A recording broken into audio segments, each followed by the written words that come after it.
He had never expected his life to include forms that required 3 different species, ink, 2 biometric signatures, and a witness drone that kept correcting his posture like an overpaid etiquette tutor.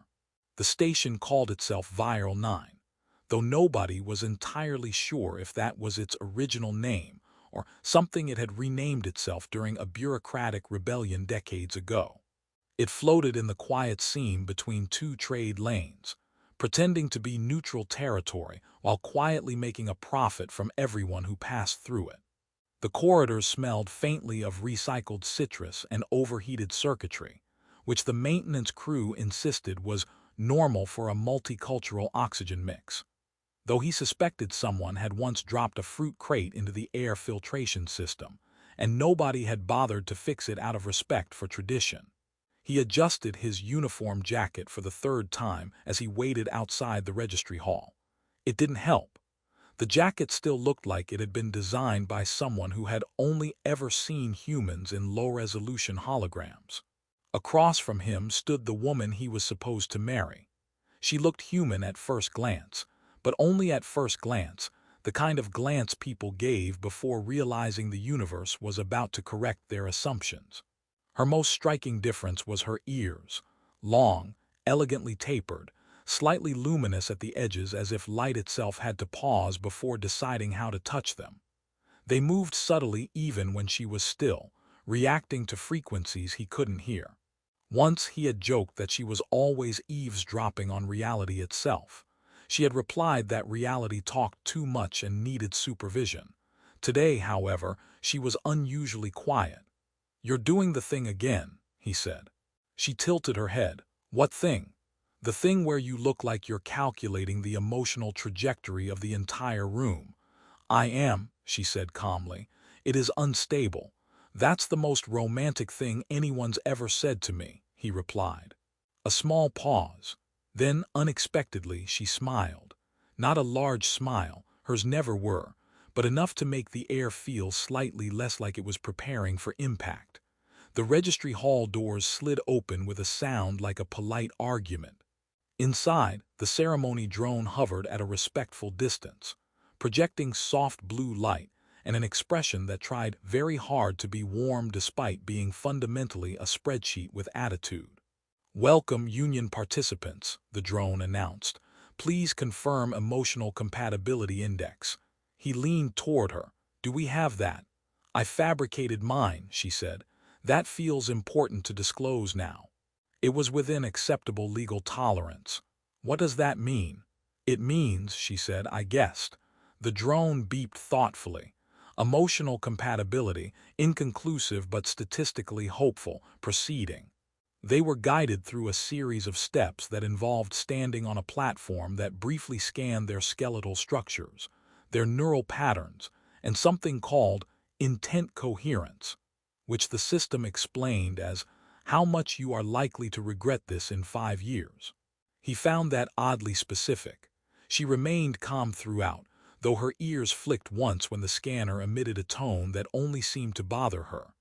At one point, the drone attempted small talk.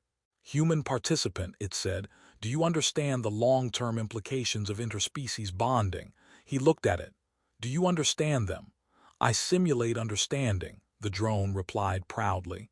"Same," he muttered. She gave him a sideways glance. That was not reassuring. "Neither is anything else today," he said.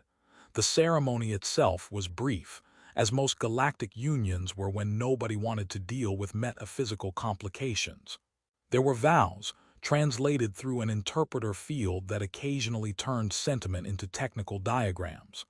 When he said, "I choose you," the system rendered it as, "I accept shared probabilistic existence." When she responded, the translation paused for a fraction too long before rendering her words as, "I will remain where I am least predictable." He wasn't sure if that was romantic or mildly alarming. Then came the signature sequence. A floating interface appeared between them, asking for consent confirmation across multiple legal frameworks. He signed first. The system immediately asked him to confirm he had not been coerced. He said no. It asked again. He said no more firmly. It seemed satisfied, though not convinced. When she signed, something in the station's lighting shifted, so subtle he might have imagined it, except the drone briefly stopped speaking mid-sentence and recalibrated its voice pitch. "Registration complete," it said finally. "You are now," the station trembled. Not violently, not enough to cause panic, just enough to make every system pause for half a second, like the universe itself had cleared its throat. Then everything continued as if nothing had happened. "Legally bound," the drone finished. He exhaled. "That felt dramatic." "It was unnecessary," she said. "You say that like you didn't just make the entire station nervous." "I did not." The lights literally changed color. "They are sensitive." "To what?" "To me," she said simply. He laughed. "That's either very flattering or very concerning." "Both are possible," she replied. They left the registry hall with the strange quietness that follows paperwork completion in a universe that runs on paperwork. Outside, the station's central corridor was busier than before, as if the act of two people getting married had somehow increased overall entropy, and everyone else had to adjust their walking speed accordingly. A vendor drone floated past, offering celebratory nutrient packets. "Congratulations on your union," it chirped. "Would you like discounted emotional stabilization snacks?" He accepted one out of politeness. It tasted like synthetic berries and regret. She declined. "I do not require stabilization." "That's reassuring," he said, "because I feel like I do." They walked together through the corridor, side by side but not quite synchronized. Occasionally she would pause slightly as if listening to something far away. Once he asked her about it. "Station harmonics," she said. "That sounds fake." "It is not." "Is it dangerous?" "Only if you are listening," she replied. "That feels like a yes." "It is a qualified yes." He was beginning to understand that most of her answers lived somewhere between certainty and elegant avoidance. By the time they reached their assigned quarters, the station's lighting had shifted again, warmer now, almost gentle. The door recognized them instantly, and opened with the kind of efficiency that suggested it had been waiting for this specific moment longer than either of them had existed. Inside was small, functional, and aggressively neutral. A bed, a table, a wall interface that displayed local orbital traffic patterns, and a window showing the slow rotation of distant cargo rings. Everything looked like it had been designed by someone who believed emotion was a security risk. He dropped his bag. "So," he said, "we're married." "We are registered," she corrected. "That's basically married, in some cultures. In mine too." She walked toward the window, watching the traffic lanes outside. Her reflection layered faintly against the glass, ears catching the soft glow of passing engines. For a moment, she looked less like someone passing through exile, and more like someone observing something she already understood too well. "You are thinking too loudly," she said. "I am not thinking loudly." "You are. It is distracting. I'll try thinking quieter. That would be appreciated." He sat on the edge of the bed, glancing around. "Do you think married life is supposed to feel like this?" "Like what?" "Like we accidentally checked into a diplomatic waiting room and nobody told us what we're waiting for." She considered this. "Yes, that was fast." "It is an accurate assessment." He leaned back. "Good, as long as we're on the same page." "I believe we are on adjacent pages," she said. "That's still progress." Outside the window, a distant ship flickered into a jump corridor, folding space like paper being politely reconsidered. The station lights dimmed for a fraction of a second, then stabilized again. She placed a hand on the glass, not touching it fully, just close enough that the interface sensors briefly activated and displayed unreadable data streams in response. He noticed the room temperature shift slightly. "Is everything okay?" he asked. She didn't answer immediately. Her ears tilted, catching something far beyond the station's range. Then she said very softly, "Yes." But she did not turn around. The first alarm did not sound like an alarm. It sounded like the station forgetting how to breathe for half a second. He was halfway through convincing himself that sleep on Viral 9 was just a rumor people told to sell overpriced rest capsules when the lights shifted again. This time not warm, not neutral, but sharply clinical, like the entire corridor had been reassigned to a hospital that didn't ask permission. The wall interface blinked awake without being asked. Unauthorized signal detected source, outer orbital null lane priority, and when negotiable he stared at it. Non-negotiable felt unnecessarily emotional for a machine. "She is awake," his wife said from the other side of the room. He turned. That's very specific phrasing for a station alert. Her ears were slightly angled forward now, no longer relaxed. Not tense either, something more precise. Like a sensor aligning itself with a frequency it didn't want to acknowledge. "I did not say the station," she added. He paused. "Oh." A second alert followed immediately, as if the system had realized subtlety was no longer required. BioRoyal's signature confirmed accessing layered authority stack. He blinked. BioRoyal. She sighed, not loudly, more like someone had quietly turned down a background process in her mind. "I was hoping it would not find me this quickly," she said. "That's not a reassuring sentence." It was not meant to reassure. The room temperature dropped by a fraction, not enough for frost, enough for awareness. He sat up fully. "Okay. I'm going to need you to explain what that means without using words like royal signature or layered authority stack. Preferably in a way that does not result in us being abducted, vaporized, or audited." She glanced at him. "You are very concerned about administrative outcomes. I have lived through paperwork before. It leaves scars." A faint sound came from the corridor outside, boots maybe, or automated stabilizers, or something pretending to be either. She moved toward the door, then stopped, as if reconsidering whether doors still deserved trust. "I was not supposed to be detected," she said finally. "That feels like the core issue," he replied. She gave him a look. "You are not helping. I'm emotionally supporting you through your illegal invisibility. That is not what this is." "Then what is it?" She hesitated. That alone felt significant. "Before I met you," she said, "I stopped being what I was." That sounds like poetry or identity fraud. Both are sometimes the same thing. The wall interface flickered again. This time it projected a map of the surrounding orbital lanes. Red lines formed like veins converging toward their position. He pointed. "Those are ships." "Yes." "Are they ours?" She didn't answer immediately. Then, "No." He leaned back slowly. "Okay, good to know. I always prefer clarity in my impending doom." A beat. Then he added, "Are they, by any chance, friendly ships that have come to congratulate us on our marriage with culturally appropriate gifts?" She actually made a small sound that might have been a laugh if the universe was in a generous mood. "No," she said. "They are not friendly, and they are not interested in gifts." "That's unfortunate. I was going to suggest a registry." The station shuddered, not violently, but with the controlled precision of something locking its doors and deciding it no longer believed in free passage. Outside, distant systems began to light up in response to incoming transponder scans.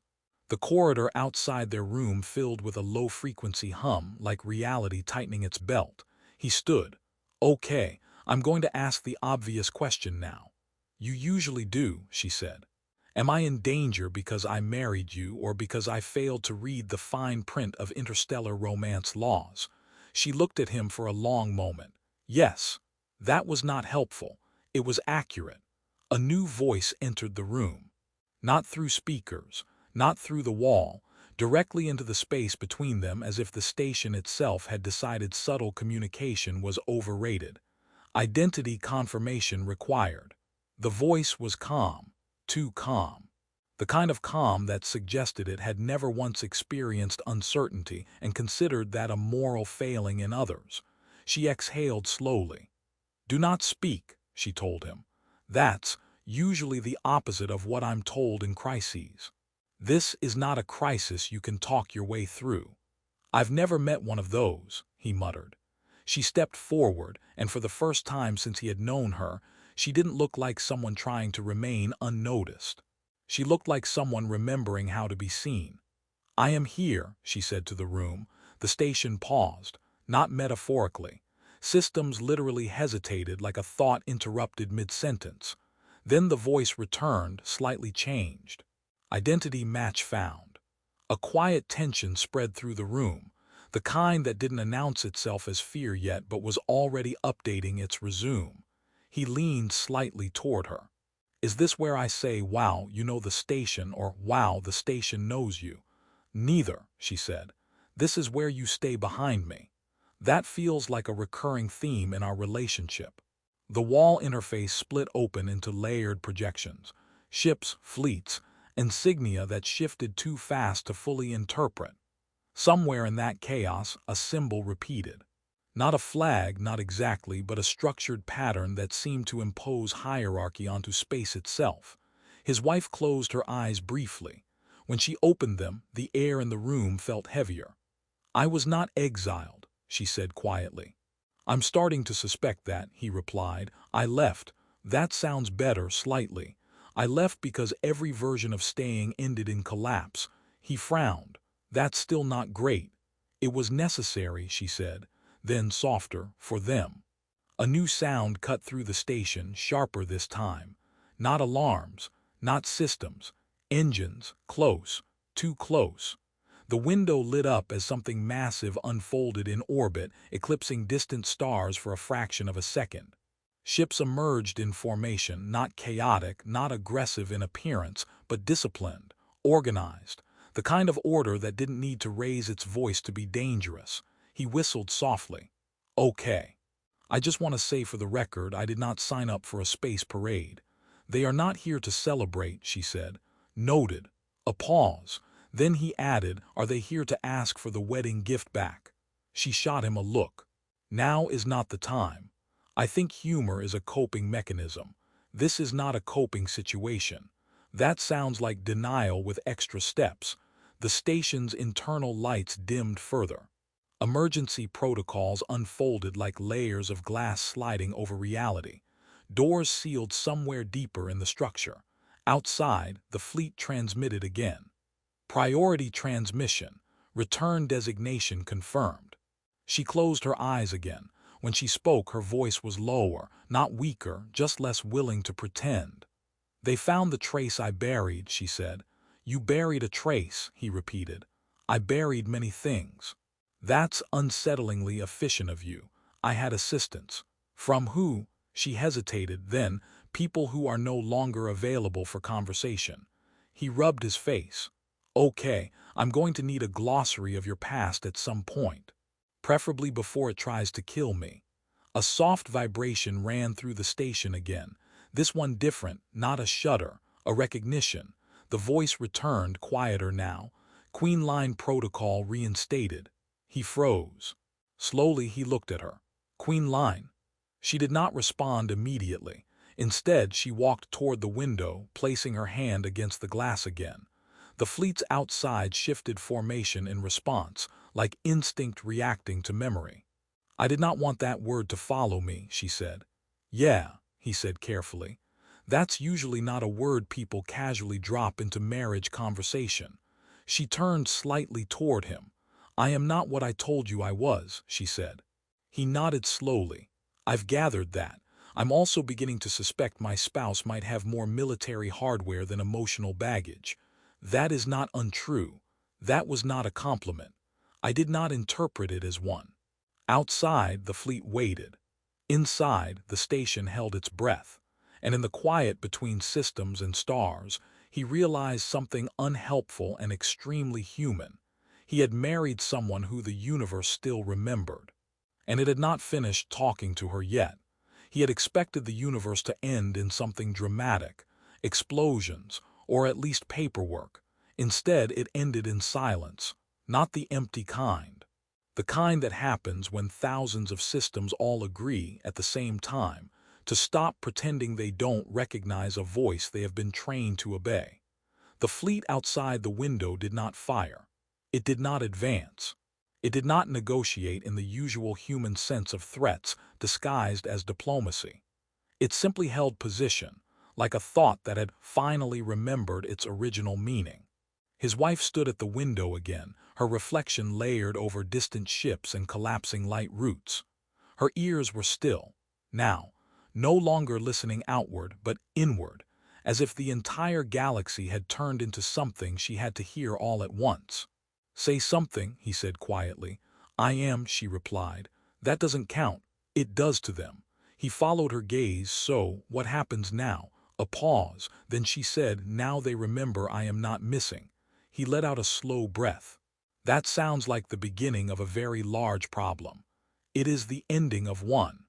The station's core interface flickered again, but this time, instead of warnings or demands, it displayed alignment protocols. Entire sectors of space lighting up in synchronized recognition. Systems that had been labeled independent, quietly updating themselves to awaiting instruction. He pointed at the screen. "So all this time you weren't hiding from your enemies. You were hiding from your employees." "Subjects," she corrected. He nodded. "Right, subtle difference, like lava and warm floor surprise." For the first time since everything started unraveling, she smiled properly, small but real. "I forgot you do that," she said. "Make jokes." "Stay," she said. That word landed differently than all the others. Outside, the fleet began to reconfigure again, but not into attack formation. Into something else. A pattern that looked less like preparation for war and more like hesitation learning geometry. A transmission arrived, but not forced, requested. His wife exhaled. "I will have to speak to them," she said. "You already are speaking to them," he replied. "No," she said. "Now I must be heard." He looked at her for a long moment. "Is this the part where I get dramatically left behind in a space marriage custody dispute?" She turned to him fully now. "No," she said. "This is the part where you decide what you are." "That feels like an unfair question at this hour." "It has always been this hour," she replied. The station systems opened a channel, not to the fleet, not to the Empire, to her, and she stepped forward, not away from him, just forward. "I am present," she said into the open signal. And the universe responded like a body remembering a forgotten heartbeat. Everything changed, but not loudly. Ships ceased their rigid formations, not retreating, not advancing, recalibrating. As if someone had corrected a long-standing mathematical error, and nobody wanted to admit they had been wrong for centuries. Across the fleet, commands began to dissolve into confirmation loops. The word Queen appeared across systems not as a title but as a restoration of logic. He watched all of it and said, "Okay, I'm officially underqualified for my own marriage." A pause in the channel. Then her voice, softer now, not directed at the Empire but at him. "You are not underqualified," she said. "I feel like I am. You are simply unprecedented. That's just a polite way of saying problem." A faint sound came from her, almost laughter again. Outside, the fleet transmitted a final structured acknowledgement. Not surrender, not obedience, recognition. The war, if it had ever fully begun, ended without permission. Systems began to power down conflict modes across sectors.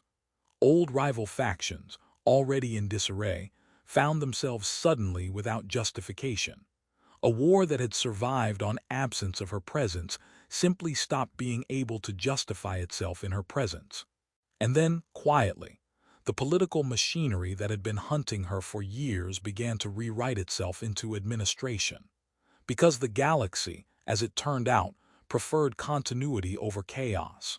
Inside the room, the station slowly returned to normal lighting, normal temperature, normal hum. Normal in this case, meaning no longer actively trying to interpret reality as a weapon. She turned back toward him. For the first time, she looked tired in a human way, not regal, not distant, just someone who had been carrying too many systems for too long. "It is done," she said. "Is it?" he asked. She nodded slightly. "For now." "That's the least comforting for now I've ever heard." She walked toward him, slowly, as if remembering how distance worked when it wasn't a tactical concept. "I do not belong to exile anymore," she said. "That's good. I do not belong only to them either. That's more complicated. I belong where I choose, she said. He scratched his head. And does that include chaotic orbital maintenance workers who marry strangers without reading galactic footnotes? She looked at him for a moment. Yes, she said. Good, he replied, because I'm emotionally attached to my survival at this point. The station pinged softly. New status update, consort designation accepted. He blinked. Consort. She glanced at the interface. They are still learning modern terminology. That sounds like me trying to use alien elevators. Outside, the fleet began to disperse, not fleeing, not stationed, but reorganizing into governance structures that would take decades to fully understand. Signals dimmed across the horizon as distant systems accepted a truth they had been avoiding. She was not missing. She had simply chosen to be smaller than they remembered. Now, she no longer had to be. Hours later, when the station finally stopped behaving like it was emotionally compromised, they sat near the window again. Trade lanes resumed their quiet rhythm. Ships passed like ordinary thoughts. The galaxy pretended with remarkable skill that nothing had happened. He leaned back. So what happens now? Do we get like royal security or a suspiciously large apartment?